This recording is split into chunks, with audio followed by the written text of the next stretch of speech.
Good morning, everybody. This is David with Sharpening Stone Coaching, helping you recover from narcissistic and toxically abusive relationships of all kinds.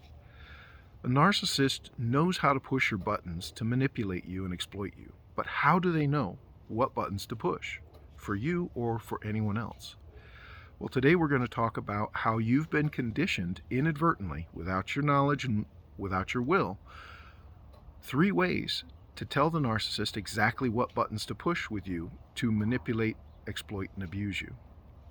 First, it's what you say. The virtues, the characteristics that you uphold, that you espouse, that you admire, like truth, loyalty, faithfulness, reciprocity, whatever it is that you talk about as being a virtue, they pick up on that and know that because you are admiring that, you feel that you lack that. Somewhere in your past, somebody has tried to convince you that you don't have those traits. So you try to prove that you do. And they know that by treating you as if any proof you offer up is proof to the contrary, proof of your honesty being proof of your lying, proof of your competence being proof of your incompetence, proof of your diligence being proof of your laziness. They try to convince you of that so that all your efforts to soothe that wound that was put in you in the past are frustrated, work against you. Not because they are working against you, because the narcissist is convincing you of that. They're manipulating the perception of reality for you so that you perceive the frustration. And as you get frustrated, they can now plant suggestions and manipulate and coerce you by training your brain to believe and perceive whatever they want. That's the first way, what you say. The second way is by what you do.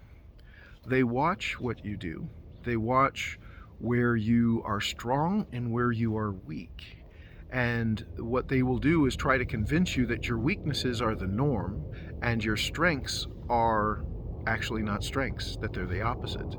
Again, it's all a game of interpretation, and that is, it's all a mental game, a set of mental games of perception, interpretation, and reaction. And they know that. Whether they know it consciously or not doesn't matter. They know it, they capitalize on it. So if you are diligent in cooking healthy meals, they'll criticize that. If you slip up and have a sloppy room for a day, they'll amplify that and never let it go. Treat it as if that happens every single day. And every effort that you make to prove that, no, I have a clean room, I do keep a clean room, they will dismiss and invalidate.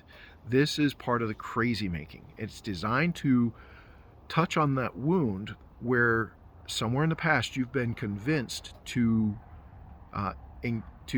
adopt a derogatory belief about yourself, to become your own enemy, which our nervous system and our mind and our soul doesn't like. It's painful to think that we are the problem, that we are incapable of doing anything that aspires to the virtues that we admire, and that we are the opposite. So those wounds elicit pain and then anxiety and anger.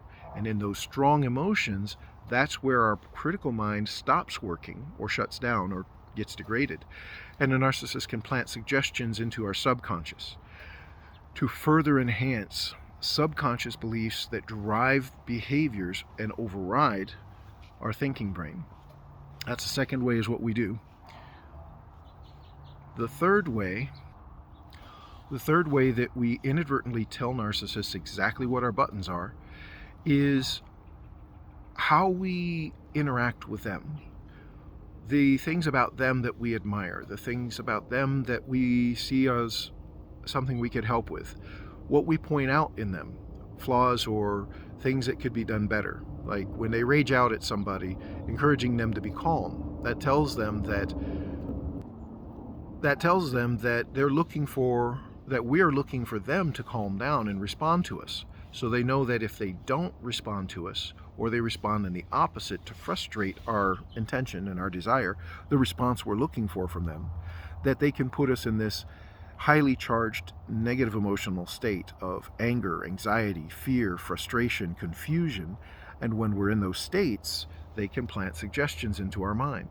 They can plant those false beliefs and into our subconscious, which will then drive our behaviors and our perception and our interpretation, our conversation, our interaction in a direction they want us to go, against our well-being and for whatever purposes they have, to make them look good as we make ourselves look bad, not because we want to or we intend to or we're aware of it, but because of the subconscious programming they plant in us when they get us in a highly charged emotional state and our thinking brain, our cognitive filter, our cognitive faculties get suspended.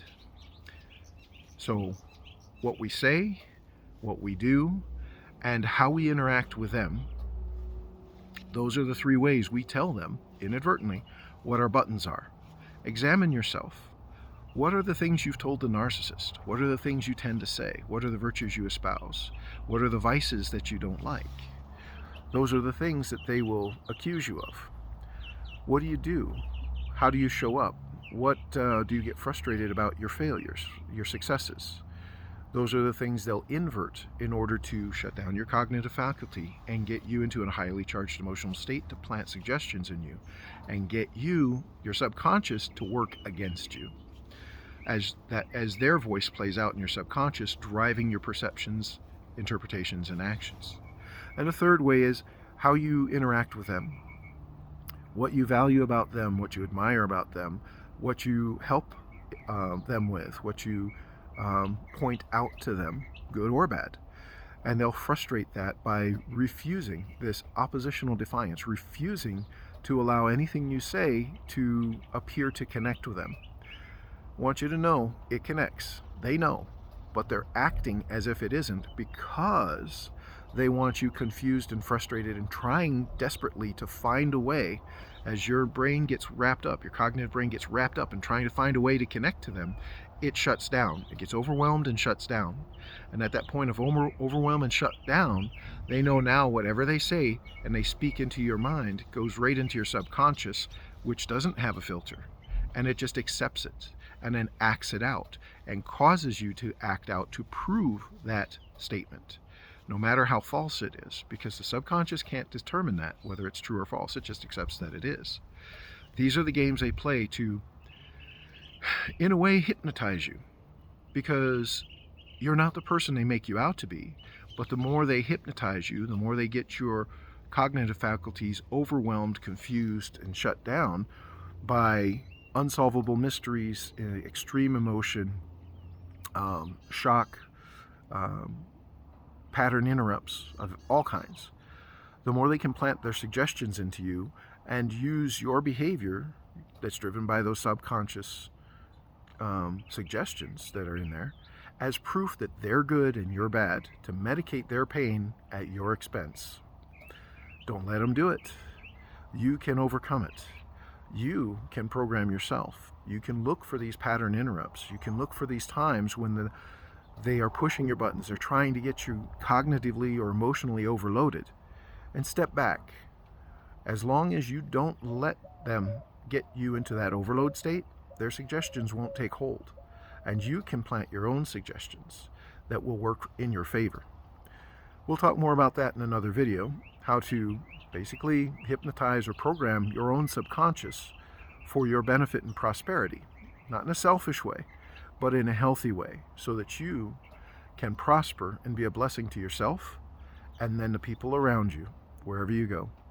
I'm David with Sharpening Stone Coaching. Thank you for sharing this time with me. I encourage you to reach out for help. Find trustworthy people, people who are safe and have a degree of emotional and relational health to interact with, to talk with, to share your story, to get their opinions and advice.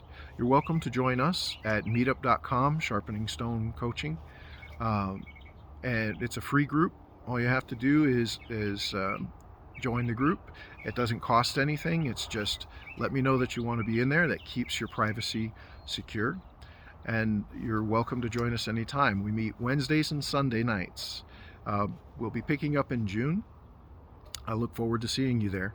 Also, there's sharpeningstone.net where you can schedule one-on-one conversations with me where I will coach you. I'll learn about you. I'll listen to you. I'll validate you.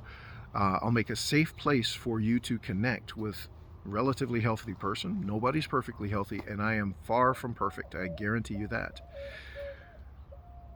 I'll connect with you and help you see what you can do to change your own perceptions, interpretations, beliefs, and actions, to drive away toxic people and to invite in healthy, to love yourself and love others as you love yourself. Until next time, I wish you all the best success and wholeness.